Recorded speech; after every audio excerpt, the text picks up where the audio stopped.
Tanner Guzy. Welcome to the Body Movement, my friend. Thanks for having me here, guys. I'm excited to hang out. Excited to hang out. It might be episode 32 to our audience, but to me and Allison, this is episode 33 because as novice creators, I forgot to hit record last time. It was just me and her.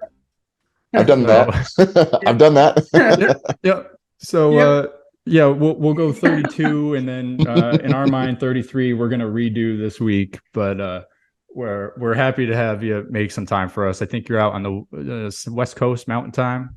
Yeah, Utah. Yep. Love it. We were talking similarities. Fridays. We're really interested to talk to you about like your career because you control your own time and you're a one-man show. So we tried to get you on your Friday. You're like, nah, man, like I got family time and I take my kids skiing.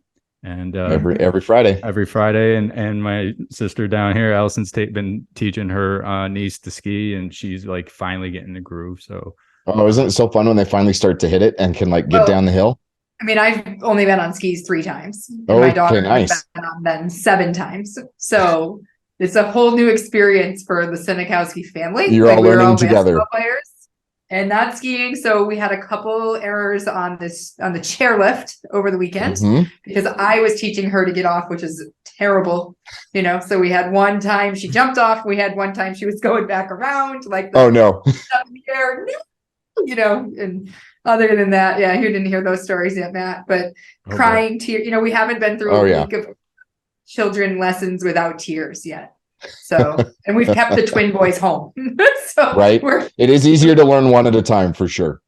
Yeah. So I've been down a green mountain, if we're calling it that, one like 7 times in my life. So, nice. But within the last month. So I'm excited to hear about skiing. Yeah, as a hoops family, we spent most of our winters indoors, like I think the bulk of people. So Allison's learning, and then you said you were skiing, so it's like, oh man, like this is an outdoorsy family. So oh yeah, well, I mean, growing up here in Utah, super spoiled. Like have to. We were 15 minutes from most of the resorts. When I was a kid, my parents would just throw us on the bus and we would go tap strangers' shoulders that were in line and say, hey, can we get your free kids passes? Because it was, kids under 12, you get 2 free kids passes with an adult pass. And my brother and I would just go ride all day. And so, yeah, I've been snowboarding since I was 12, and still it's fun now to get to do it where I'm teaching the kids how to do it. My son did his first jump in the park this week and everything. And my youngest who's coming did her first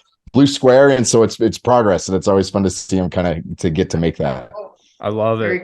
Cool. So yeah, and that it kind of ties. It's kind of a good jumping off point. We were talking a little bit about our pod and what we're trying to do here, and everything. I've been following you for a while now, and it's just great content. So thank you. Yeah, keep that up. But you kind of have this jack of all trades. You do like a lot of these activities, but you have this specific core focus that you're selling to your audience, which is a men's fashion. But I've heard you talk before, and you don't like to be pigeonholed just into that thing.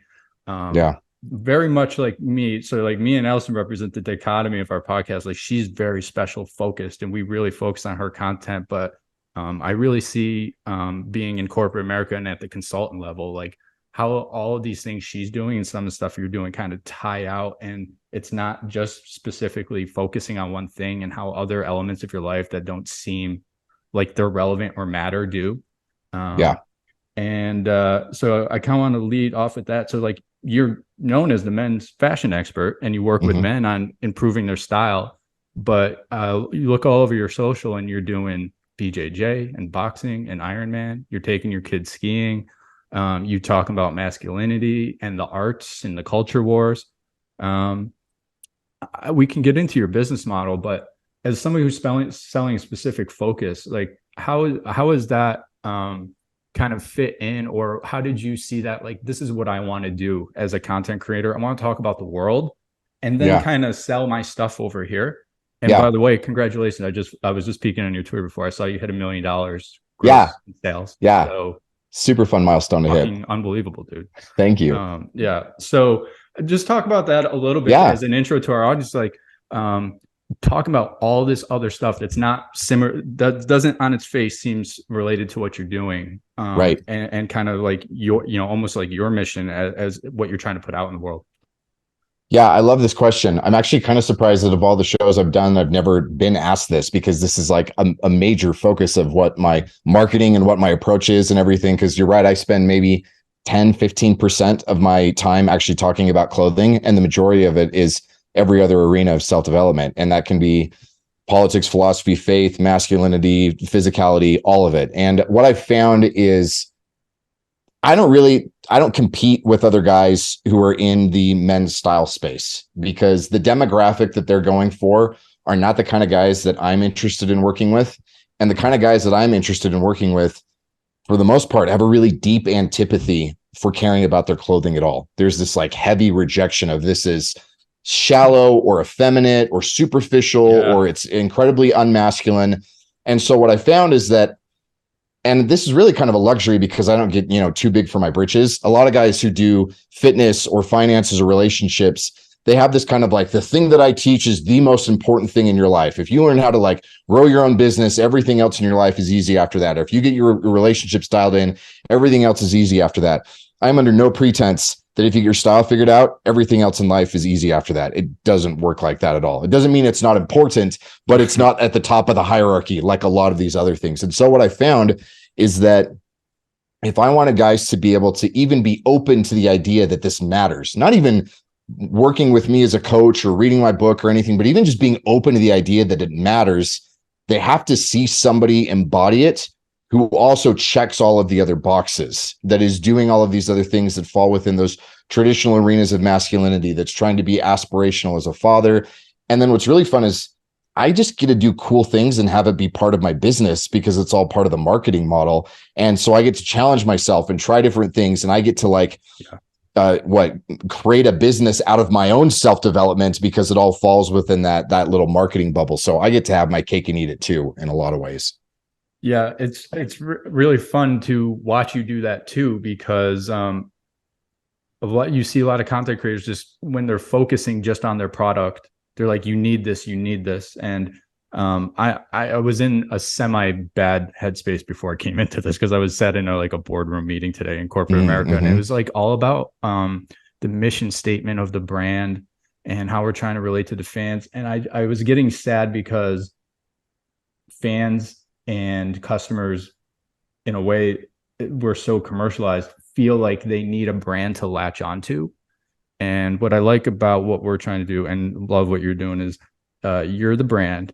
You speak your stuff into the world, and people will follow your mission, versus I don't need some external system, company, logo that reaches me. It's like, if you look within yourself, and I think fashion is a way to admit that. So I don't know if you've seen that with like your clients, but I mean, that's I was like, I'm so glad I'm coming to talk to Elson and Tanner at one, because it's like we're focused on a company and messaging to the people for something they need. And I'm like, people need everything you got is what you need. You just got to discover it. Well, I think that's part of one of the reasons why so many guys have this hatred for anything that's fashion or style related, is because what it really has become over the last 50, 60 years is exactly that. It is, my identity is rooted in the consumption of this product. I buy this couture brand, or I wear this ironic t-shirt or this athlete's jersey, and I'm no longer a man that represents my own accomplishments, my own ambitions, my own identity, my own sovereignty. The only thing that I have to lead with is that I consume the same products as somebody else. And so it's very emasculating in that regard. Yeah. And that's very different from the way that I teach, which is that you should start with who you are on the inside and know who you are on the inside, and then use your clothing as a language to be able to express that. One, so you can communicate that to other people, but even more importantly is so you can reinforce that to yourself, that I am an agent of action rather than an object that is acted upon by corporations or bands or athletes or whatever else. Like, I'm not just a consumer or a fan, I'm my own man. Yeah, I like a lot the I feel like since we talked a little bit about kind of breaking away from mainstream, like even medical, like that deeper dive into my personal self has been bigger, right? Like, to the point, like in the last year, like noticing people's tattoos and noticing things about people that are self-expression. That's something, I'm laughing, and I don't know if it's because I'm going to turn 40, but like, I'm considering my first tattoo, right? And I'm like, I never would have done this. But I'm like, but I want this lion with these lion cubs because it's something that's important to me and it's mine. And that is a stamp of that, like, dissecting cadavers in PT school. Like you look at somebody's tattoos, you're like, wow, I wonder what that was about. What's the story they're trying to tell? Yeah, totally. And, like listening and like reading up on you and like some fashion stuff in general, it's like, when I'm at work, I'm all black. I don't want to be the center of attention. I'm black. Black. When I go to the track, it's like pop and flower and the most colorful thing you could be. But it's like my setting also drives what I wouldn't consider myself a fashionista by any means. No, but you're being intentional about it, where that you're altering your mood by what you wear. Yeah. Sure. And I don't know if I knew that or if that's just how it happened. You might know that because you recognize that, but now like you're just even getting into this space, it's interesting to watch that. But the self-expression piece, I feel on all levels of your body, what's on you, what's around you, it's really cool when you dig into yourself to start to recognize that from other people. Mm-hmm. Absolutely. Yeah, we see that a lot with Allison's, and I'm curious if you see it with your clients. Is the reason Allison's so successful now, we've talked about this in a few pods, is, if you blow out your knee, and the reason the healthcare system sucks is because they'll go in, they'll just treat your knee, and they don't do this comprehensive look at your body. When they're finished with Allison and her partners and her practice, if you follow them, they're just great. They do a comprehensive look at the body and train people to be independent on their own and get their whole body functioning as a unit. So it's like the knee is a symptom because your ankles are bad or your hips are tight or whatever else. And so you have to address the bigger picture in order to actually solve. Okay, that makes sense. Yeah. And so what they start seeing, as Allison's articulates so great, is, they start putting the puzzle together. It's like everything I've been taught, everything the doctor's been saying has been like fucking with my head because they think I'm never going to walk again, or they're saying you have to do this the rest of your life, or you have to take this the rest of your life. And they come to Allison or anybody that's outside the system. We had Dr. Phil Avadia, who's a heart surgeon who works with metabolic health and patients, starting with root causes, trying to keep people off of his operating table is his message. Once they start putting that puzzle together, there's almost this click in their brain of problem solving across other things and becoming more aware of like everything they've been taught is kind of like sketchy or stuff like that. So it's the problem solving, it's looking inside and seeing how everything works. And I'm curious if that's part of your assessment when you take on a new client, or if you see them start to have that click of like, totally. I know fashion's not important, like as you said, the most important, but it's a form of problem solving, it's a form of thinking, it's a form of introspection that if you can do that, now you can apply to other people's lives. Is that kind of where you see it with your clients?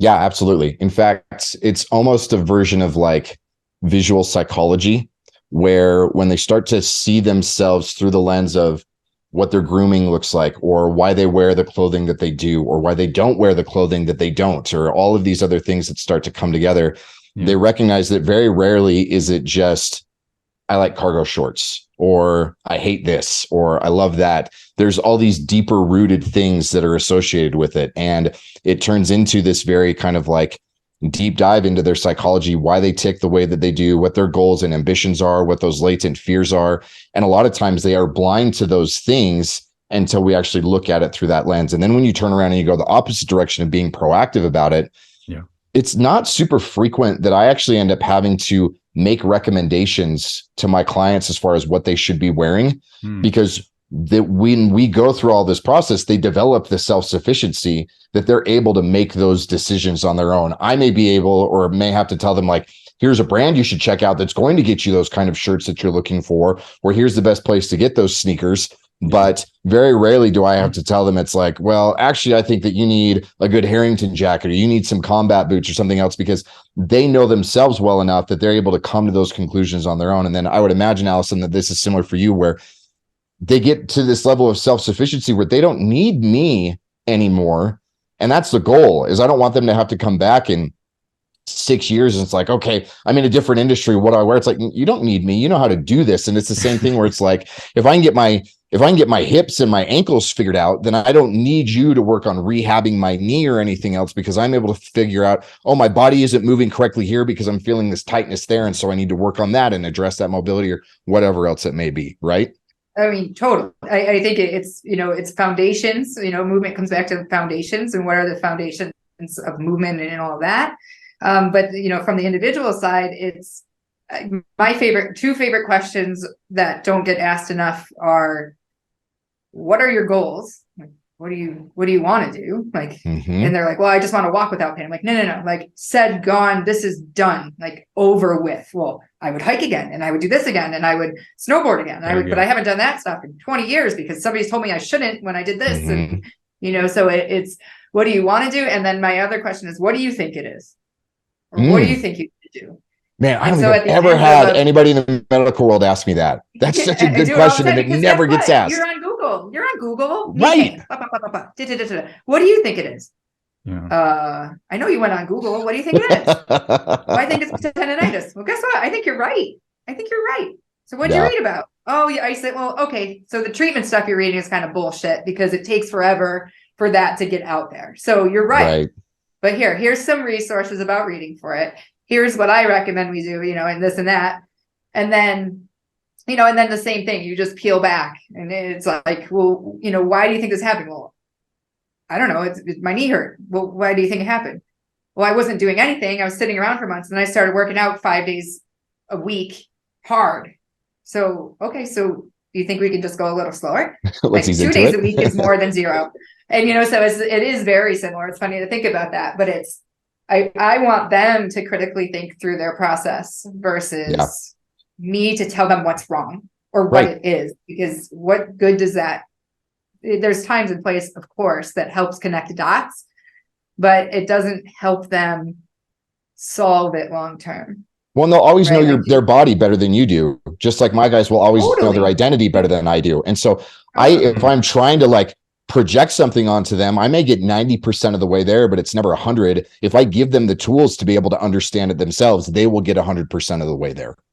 Right. Yeah. I mean, how many times have we said that, right? Give a man a fish, he eats dinner for a night. Teach a man to fish, he eats dinner for the rest of his life. Right? Yeah. And it's finding that balance where you're helpful, but you are more my mentor, Craig Liebenson, we talk about him all the time.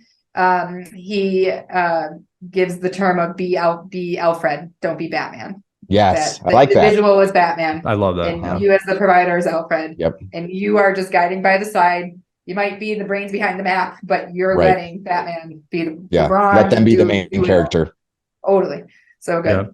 And there's so I love that because we talk to like Allison the first visit when she sees somebody, a lot of times she doesn't even touch them or do a lot of those mobility tests that you would at first. What she does is she talks to them for maybe 2 hours. I'm sure you've said you've gone maybe longer. Yeah, where it turns into more of a therapy session. But it's because Allison's dropped the knowledge that, you go to a primary care and once this stat was dropped, I mean, I started thinking back of all the times I go to doctors, but you can't talk for more than 30 seconds before a doctor interrupts you. So they've heard. And you don't get to your point for 2 minutes. Oh God! Most people don't get to the reason that they're there for 2 minutes. Right. You need 2 minutes to articulate your story, and they're cutting you off because in their mind they've heard your story before. Right. And they're more interested in being able to showcase that they're the experts than actually asking questions to get down to the root of what the problem is or anything that way. Yeah. So her initial assessment, and I think to you is, I took your assessment online. For the record, cool. I'm a refined gentleman. Nice. Yeah. I'm not surprised by that. I disagree, even though I haven't read it. This is the problem with having a family-based podcast. Now I'm out. Yeah, but you have people go through that kind of general assessment, which I think sets you up. But Allison's, she said she's got a couple of those questions she asked people to get them to stop. They actually were like, "Oh shit, nobody's asked that," and now let me go into my deep subconscious that's been constantly suppressed and try and get out what I'm trying to do. Not that you have to have anything mind-breaking or innovational, but are there a couple of those when you first get somebody in? Yep. And they're like Jesus, I've never, God, that's the question. Yep. And it sparks and rolls it. And what does that look like? Totally. So there's two things that I do once guys first sign up. The first thing is I have them fill out kind of like a goals and objectives worksheet. And it will ask them questions like, how do you want your eulogy to read? Or what's your relationship with your family and how does that look ideal? What impact do you want to leave with the world? And then the follow-up to every single one of those questions is, how can your appearance help with that? And most guys never ask themselves that question. They never even think about their appearance being one of the tools in their tool belt that can help them accomplish that until they start to proactively think about it. It's like, oh, actually, there's a lot that my appearance can do with this. And then the second thing that we do, very similar to Allison, where you are, is the very first thing that I do, like on my first video call with my clients, I have them take photos of them wearing everything that they have in their closet, and we go through their wardrobe together. And I give them my feedback about fit and stuff like that. But more importantly is they tell me, this is the stuff that I feel like $1,000,000 in, or this is the stuff that my wife thought I would look great in, but I'm really self-conscious about, or I absolutely hate this. I don't know why I still have it in my closet. I haven't been able to bring myself to throw it away, because it's the same thing. Stylists or guys who are in my space very frequently will say, okay, well, you need like a navy blazer, you need a good suit, you need some dark jeans, some Allen Edmonds strands, and like every man needs that in his wardrobe. So here, go buy that. And it's like, well, if I own a roofing business in Wisconsin, I don't need that. If I run a tech startup in Italy, I don't need that. And so it's, again, like, what are the goals? And most people on a very subconscious level, especially men do this more than women. We very much infuse identity into our clothing, and we very deliberately choose and hold on to our clothing choices because it reflects our identity. It's very subconscious. And so as I talk through that with my clients and have them bring it up to their conscious, then it gives me an idea of what it is they're trying to communicate so that I can help them do it better, not teach them to communicate something entirely different than what it is that they're already trying to do naturally. Yeah, that's great. And what are the I'm curious, like, as they're going along, they're putting this together, what kind of stories you see these guys where they click and they're like, I can apply this line of thinking to my family. I'm sure this is how things work out, to my family, to my job, to my career. Where along the process with you does that click? Is it early? Is it as they're starting to kind of manifest and feel good? Like, geez, I do feel better in this. I wonder if I could do that. Like, where do you see that click in the process with you? And if, whatever, if you got a good story or two, but whatever. No, I see different ratchet ups kind of as we go along the way. Like, second call that we do, we talk about everything related to their body and how things should fit, because every man's build is different, or like our coloring is different, our hair and eye color and all of that is different. And what's really fun is that those guys then tell me on the next call, they're like, I can't go out in public anymore without seeing everything through this lens. I used to just say that guy's style is cool without being able to articulate why. And now it's because I know his pants are actually the right length instead of being 6 inches too long like everybody else's, or those other things. Or like, there's a big one where we focus on tribes, like who it is that you interact with, what you do for a living, what your family is, religion, political, like all of these other things, and how to use your clothing to communicate that you belong to that. And then they kind of go, wait a minute. So I can do this with my home. I can do this with the way my office is laid out and what my Zoom background looks like. This can apply to the car that I'm driving. This can apply to really anything that I see or that other people see. This is so much bigger than just my clothing. And I'm already doing it naturally. Now I just get to do it even better and more deliberately instead. And so there's all these little ratchet ups that happen along the way. Yeah. Are there other areas of life where they're like, you know what? And now that I know this, like, geez, I need to get in shape so this fits better, or I got to start eating better so I can take that cut. I mean, is that where the mind starts opening up to, and the kind of conversations you see? So I've found for me that if this is the first step in a guy's self-development, it's not the right step. I've worked with guys who are like that in the past, and sadly, those are the guys that feel like if I can just fix my style, everything else falls into place, and it doesn't work. And so what I'm looking for when I'm screening my clients is, have you already figured out your finances, or are working on your relationships, or figured out your fitness, or at least, like, you don't have to be dialed, but you're at least like making measurable progress or something like that. And then it does create this synergy where it starts to build that momentum. So for example, guys who are working on their bodies, I mean, you guys know what this is like, where if you go on a cut, if you're trying to drop some weight, and unless you see yourself shirtless in the mirror every day, a lot of times it doesn't feel like you're making this progress. It feels very slow and kind of like a slog. but you put on something that fits better than it used to. And all of a sudden you're like, oh, actually my arms are a little bigger, or my waist is a little bit slimmer, or something else is a little bit different. And so it gives you this positive reinforcement of like, no, you're actually making more progress than you thought. And so it can help you stay more disciplined. It can help you stay more proactive. And so the synergy between physique and style is one of the biggest ones that my clients love to take advantage of. Yeah. You're huge into the fitness space. I've seen you doing like BJJ, boxing, Ironman. Like what are you doing right now? You working on anything new, or are you just like kind of enhancing your hobbies, crafts? So from a practical, tactical standpoint, BJJ and Muay Thai are relatively new for me. I just started these in December. I've done boxing before. I boxed for a few years, and you're right, I've done like triathlons and Spartan races and all this other stuff. I've been strength training for almost a decade.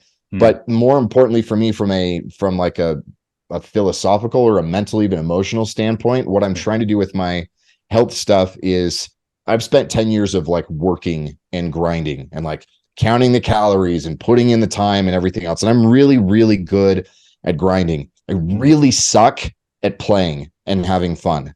And so that's how I'm trying to look at BJJ and Muay Thai. As I go in, we do our drills, and then I get to go spar or roll, and it's playing with other adults for half an hour every morning. And I'm trying to like trigger that in my mind. This is not work, this is play, and seeing what that does for my like emotional sense with my body, and that mind body integration and all of that as well. I wish I recorded our last episode. I was supposed to record because we kind of we kind of talked. Allison and I were going through some metrics of teaching people how to log their activities and knowing when you're in the sweet spot, what a lot of people call flow state or stuff like that, where you're not overdoing it, you're not underdoing it. Overdoing it, you're going to burn out and you're going to grind, and you're going to, you're not going to have fun with it and be motivated to do it. And underdoing it, you're going to set yourself up for risk of injury because your body's not prepared to handle things. So yeah, like finding that sweet spot is where it's having fun, where it is challenging, and you're probably making those neural connections and things like that. Yeah. Yeah. For me, we read Body Keeps the Score this week or this year. I don't know if you guys are familiar with that book.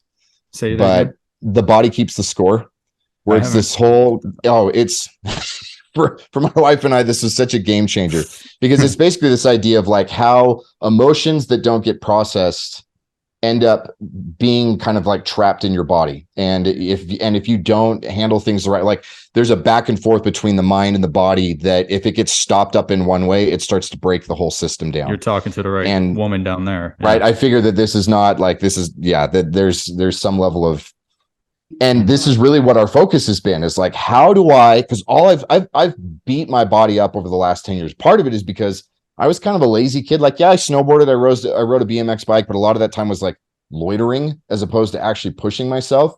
And then when I fell in love with strength training 10 years ago, I really got kind of like pissed off at myself for having wasted my teens and my 20s for not really getting into it. And it was like trying to almost punish my body to make up for it. It's like, I have all this time to make up for it, and I have all this work to do, and I don't like this thing about myself or that thing about myself. And then I get this paradigm shift of like, no, this is not good. Like your chest and shoulders may be bigger and your waist may be slimmer, but you're beating the crap out of your body. Yeah. Let's learn to play in it and enjoy it and embrace it and partner with it instead. And it's done wonders for me and for my wife to take this approach. Yeah, it's great. I started taking, I'm pretty into boxing now. So I've been taking one-on-one, like legit fight gym. Like it's in a garage. There's gold glovers, there's black belts and jujitsu in there. It's a real fighting gym. I post a lot on the gram of me like awkwardly getting better, but it's so fun to be that guy, isn't it? Oh yeah, like, oh yeah, dude, I'll take you all down right now. Oh man. Like, but just put on some like gangster music and just like show, hey, look at me hitting the speed bag with one hand, and like really focus. Yes, right. You're so stiff, you're just trying to get it right. Yeah, exactly. But it's fun as hell. Two, it's super humbling when I go in on a night when like everyone's there and they're spar. Like I don't know if I'm going to spar, like actually really spar yet. My coaches keep pushing me to do it, but those guys, it's their life and they take it serious. And but you see how they're able to have fun as they've mastered their skills. So like So it's like this weird humbling place, but you're making new connections, you're learning new skills. I've been a great athlete my whole life, and then I walk in there and I'm nothing. So it's just like so humbling that way. It's the best. And I wonder if that's kind of something like you see your clients, like they get humbled, being like, I wish I didn't think this was, being a pussy, like caring about my clothes, right. like a woman or having a nice wardrobe in my closet. It's like, this is very humbling to me to put care into it, and I can still kind of throw around man's game a little bit. Right. And to pay a man to teach me how to do this, like it's very humbling for these guys. And that's actually one of the things that I love, is that they come into it willing to learn because they've already humbled themselves by coming. And it's the same thing where you've seen the guys who come into box or to roll, and they haven't humbled themselves, and they get humbled real quick. And those are the guys that leave after a week or two because they can't deal with it. And so there is an element of humility that's required for all of this self-development. I mean, I know you guys have had Ed Lattimore on. I love how he talks is like embarrassment is the price of entry. Like, you have to be willing to humiliate yourself in order to get good at anything. And most adults don't do that anymore. Yeah. It's why we started the podcast. Quite honestly, I was like, we have a message between the two of us, and we're close brother, sister. It's like, well, if it sucks, it sucks, but let's go and roll. You're in the arena. We're in the arena, man. So, no, in this space too, we were talking at the beginning of the session here about skiing. So we started skiing. So on Sunday, I gave the story of my daughter. So I had been up on the chairlift once in my life, maybe twice, and come down the little green bunny hop hill, and proud of myself. Never put skis on, didn't tear my ACL yet. I keep saying I'm either going to have like a really lot of fun, or I'm going to just document my rehab process. And it'll be great for me. Either way, you win. Either way, it's great. So positive thinking. Free content. But we were laughing really hard like throughout the day because, Julia, her goal that day was number 1 to ski with me and number 2 to do the chairlift. And she epically failed the first 2 times, right? First time fell off, ski fell off. Second time goes around the thing, hand out, little 7-year-old. Which is scary and humiliating. Gonna go back down the mountain, the thing's up, she's scared shitless. They have to stop everybody on the chairlift. And Aaron's just laughing his ass off when I tell him the story, because of course you did this.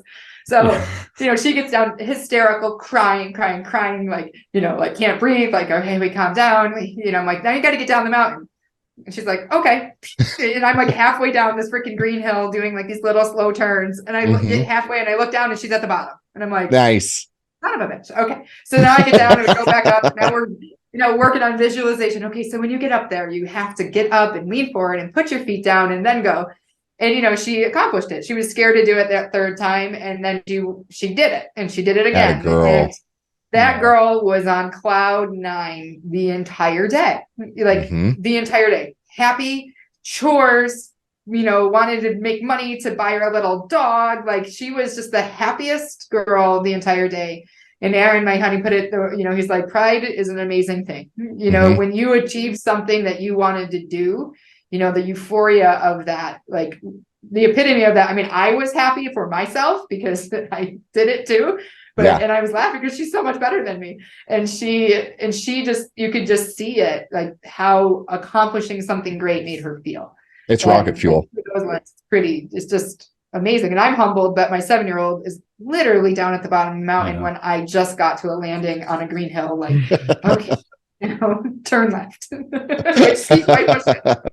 But we always talk about how the kids teach you so much, and it's like so much. I imagine, Tanner, you see it with guys, like we don't want to feel, I'm not speaking for everyone, but like we don't want to have that moment of pride, like, ooh, look at what I did. Like I accomplished, like, to have that moment of like, I feel pride. I was scared to do something. Maybe it's because of your analogy, you're scared to do it. So I think, again, you've kind of got guys where they're a little bit, maybe they've broke their self down before they come to you, but then it's like, dude, be fucking proud that like what you're doing right now. And especially because a lot of guys with their clothes, what they're really doing is they're dressing as neutrally as they can to avoid attention and expectations.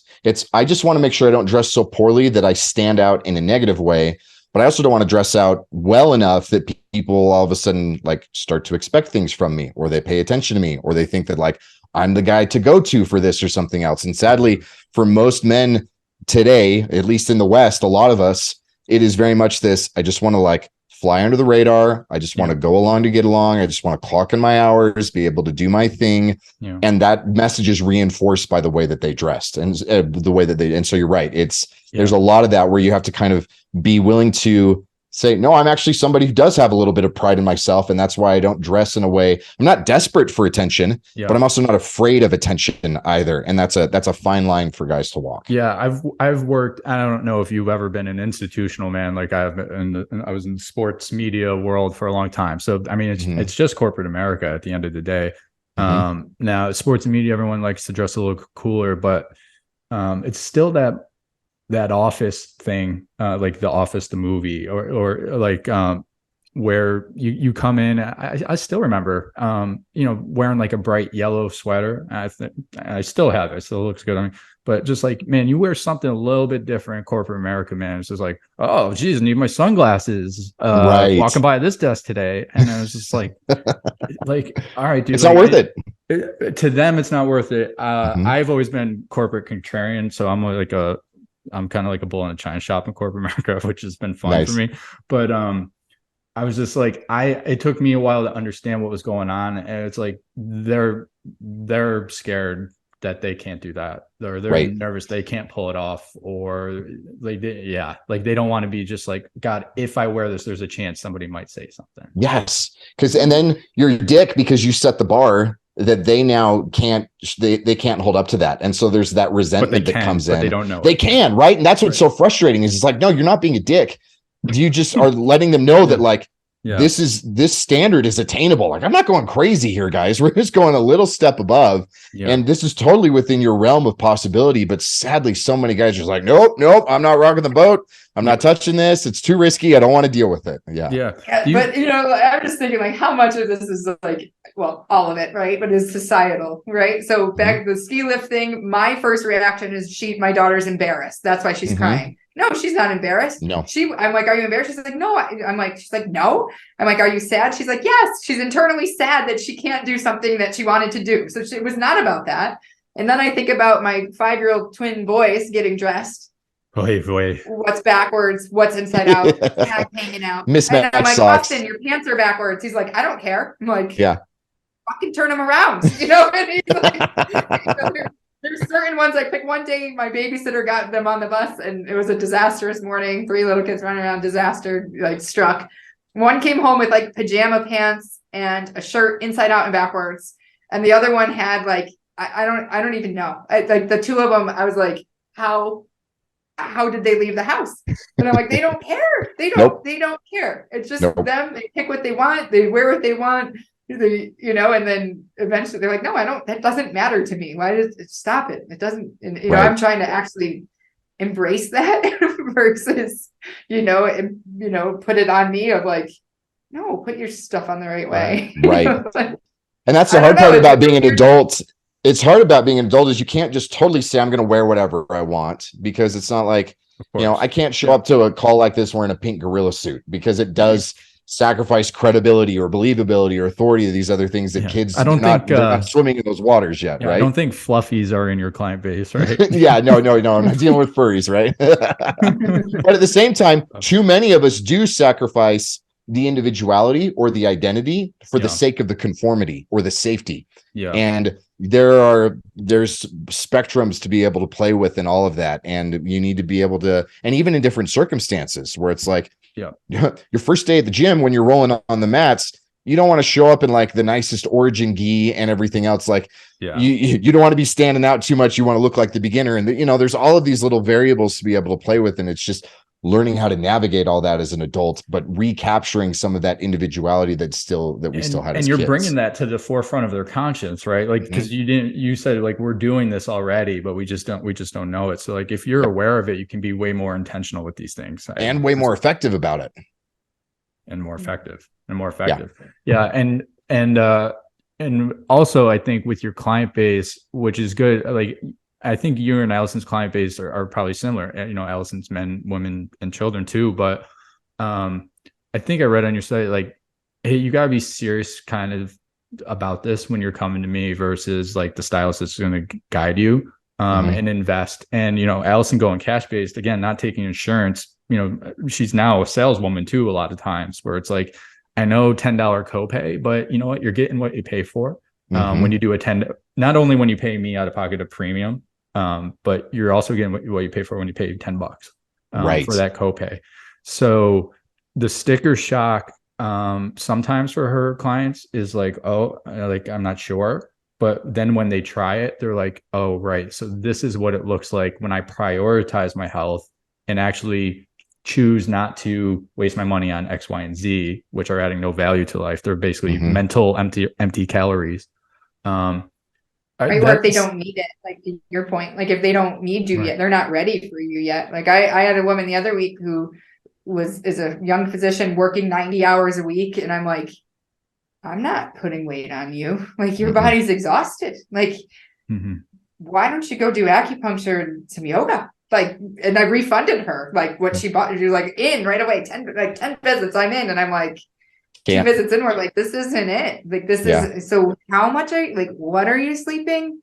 Like, this is not the space for you right now. Right. Maybe, but not, I know your shoulder hurts and I can help you, but this isn't it. You got to do A, B, and C first. Yeah. Right. But it's interesting. And this probably ties back to your content of you showing yourself, testing, doing new things, learning new hobbies, where you're trying to show people like, you might not be serious about investing in this, but this is what it looks like when you are, and you pretty, I mean, you've shared personal stories and family stuff on social. Like when you do that, you'll become more serious about where you put your dollars.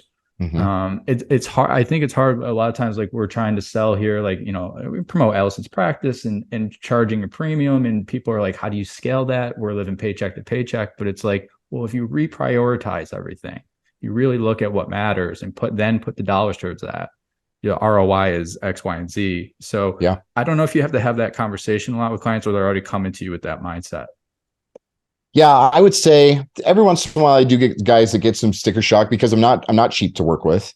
And I've got options that they can look at as far as like some entry level courses, or go read my book, or I have other guys that I'm friends with that do more of the styling service that I'm happy to point them to. But the guys who are ready for it really are ready for it. And I think that there is, it's one of those things that you've had to kind of learn throughout the years, as far as even like what the sales approach looks like, or what the onboarding process looks like, so that you're kind of winnowing those guys out. 'Cause I don't want to waste their time any more than I want my time wasted. I want them to be able to find what's a good fit for them. But I've also found, I've been doing this. I first started doing consulting on like doing this type of coaching 10 years ago when my daughter was born, and I was charging $25, and what I found is that the more I charge, the more seriously guys take it, because they've got this other level of skin in the game, or it's the type of guy that's used to doing stuff like this. He's not afraid to pay, because if he's paying me this, he's paying other people way more, because that's, bigger priority stuff. And so he's used to putting in the work. He's used to making the changes. And so these are the guys that really see like the actual results and the actual progress, and they're grateful for every dollar that they've invested in it. As somebody with a big social following, which you have, I love keep getting these people in like that 50 to 100,000. I keep calling it like the underground hip hop of modern day, is like the micro influencers. But where was I going with that? So like you must see that, one, you see that with your clients, but again, making that connection of I'm going to really focus on this. It probably incentivizes you too. When you started charging more, you're like, geez, I am an authority in this place. So I think there's never been a better time for like people to step out. And I think it's also but people get that societal, or, oh geez, look at him, I could never do that. Is that a fine line that you find that you're taught either with yourself and or your clients? I think that this is kind of, and I'm sure that this is the same way for you guys, because you're content creators as well. There's this constant battle between imposter syndrome and also the arrogance of like, I do have something to offer and people want to be able to listen to it and hear it. Right. I've been having and that a lot lately, by the way. Yeah. And I think my experience with this has been is that every time I try to level up, like it's just there. Like when, like who is arrogant enough to write and self-publish a book? I am, and I've sold more than 10,000 copies of it, but I didn't feel that way at first, and that's the same, and this is where talking with guys like Ed or Matt or other guys that are friends that have come on your show, like, and man, I've been really lucky to make friends with guys who have multi-million followers on Instagram or YouTube or any of these other platforms. They all deal with the same thing. They're still going, I don't know, my next project is really ambitious and I don't know if this is where I could be. And I'm looking at that guy thinking, there's no way I'm going to be at that level. And this is a stretch. And it's just kind of, we just have to get comfortable inhabiting this space because I don't think it's ever going anywhere. Have you always been one man business, like right from the get go with this? Yeah. Okay. Yeah. And even for me, that's one of the things that's hard is like, if I wanted to scale, then I have to be a boss and I make a good enough living working 20 hours a week that it's amazing. Like, why would I do that other than feeling like I could provide a good job for somebody else? But as far as my own life, like I get plenty of time to go work out and to spend time with my 6 kids and all of that. Like I don't need to scale beyond that. Yeah. The culture war, I think that's kind of going on is this, big institutions flawed and cracked versus an individual and a local community. And I just feel like if you're 20 hours a week and you're working with a handful of clients and you're making real impact with them, and then you have time to spend with your family and raise good human beings, I just think that like, it just feels like that's the way. What more do I want? What else are you gonna do? And that will radiate. Like then your kids are good and their friends will be better because they want to latch on. Like I don't think we see the third and fourth consequences down the road when we're making some of these decisions on what we're chasing in life. And so it's like, it's really inspiring to see like somebody like you're like, yeah, man, 20 hours a week, Friday, I'm skiing with my kids. I just posted on Twitter for everyone to see, $1 million. Boom. There it is. And I'm not going to get the multi-million buyout in 5 years, but I'm also not putting in 100-hour weeks and missing my kids growing up. Yep. I mean, that's what you're seeing. That's where I was previously. I was seeing 75 to 85 patients a week and 3 an hour. Amazing. They didn't all just get way better than how you would do it now. but so many of them followed me, but it was just like, I could put on the front there, but on the backside, it wasn't good. Right. And then I had 3 kids in a year and a half and stupid. That is going in head first. But once that hit and it was like, okay, home's becoming more of a priority. I feel way more successful now in my personal life and my professional life, seeing 20, if I have 30 clients on a week, that's a big week. Like that's a lot, like 30 hours of direct patient care.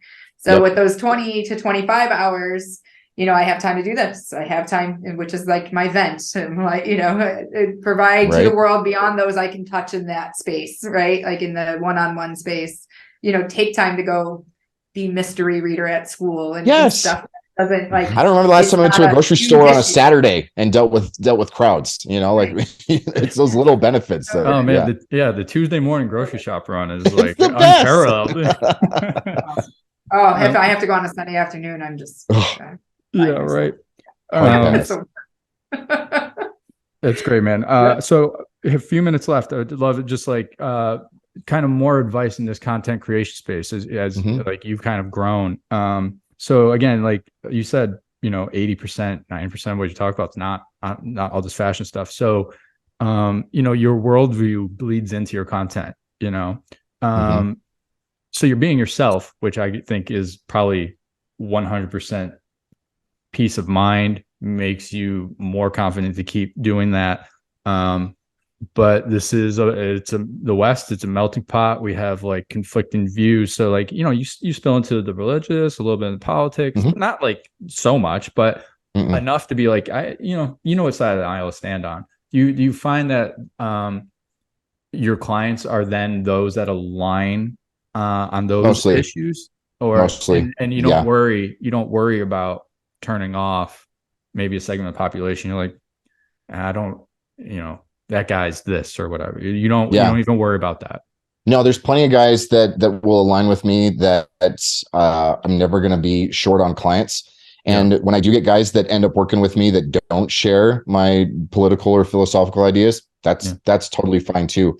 I find that even the way that I talk about it, if I put more of my energy into talking about and trying to promote the things that I'm in favor of, as opposed to railing against and tearing down the things that I'm opposed to. I love that. It just makes it so that I could be a lot more radioactive than I am. But when you have a positive message of what you're pro, I'm pro family. And that does mean that I'm anti things that are anti-family, but I don't talk about that. I just talk about being pro-family instead, right? And it changes the way that people perceive things. Yeah. Yep. I'm careful. I've been trying to be more careful, but I can't help it. I do bang on the like mine is always a setup and a knockdown when I'm messaging. It's like, this is bullshit. Yeah. But I was like, but look at this. This is awesome over here. And so I was just like, you just have to be aware. Healthcare system, like it's good. It's great. I posted this earlier this week. It's great when you're really sick, need surgery, or you have disease. It's also really great making sure you get to that stage. Right.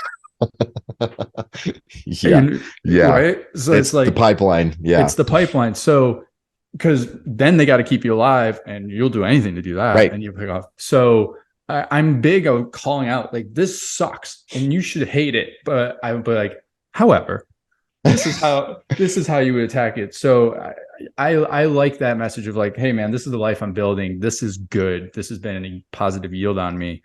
I'm not worried about that stuff that goes against these things. That seems to be kind of your formula. And it probably resonates with more people, probably even those that maybe disagree with some of that stuff. Well, and think about how hard it is to be, especially because there are a lot of guys who are in the self-development, red pill, whatever space that they really are just entirely reactionary. And if the opposition were to disappear, they would have nothing to do because they're not about building, they're about tearing down.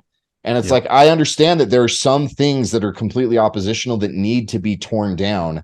And I'm grateful that there are people that are focusing on that, but I don't want to get it all torn down and be left in the wilderness. I want to build something. I want something that we can move toward as opposed to just trying to escape from something else.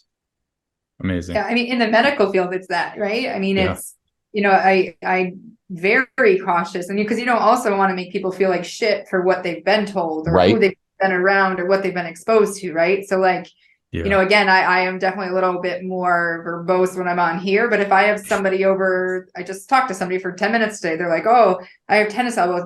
My physician told me to just rest it in a splint for like a month. And I'm like, that is actually no. Get the blood in there. Get the blood in there. Like, I want to say that is the worst advice one could give. And I was like, oh, I do understand. Sometimes there's times to rest it, but it's a tendon and it also needs load in a certain way. And so you can do this safely and this pain's okay. And, but versus, you see that a lot of, you want to mess with people's thoughts enough that they come to their own conclusions. Yes. But again, not be pushy about your own thoughts. And again, that's back to the questions of listening and asking them questions and hearing their response, and then let them decipher, and then you just kind of deflect, or as Matt said, and not you, Matt, or Joe said that, like the guardrails, like I'm your guardrail. Like this is too far, that's not enough, like you need to be on this side of the road going that way, but go a little faster. And provide those guardrails or whatever, pick the lane that's right for you. Yep.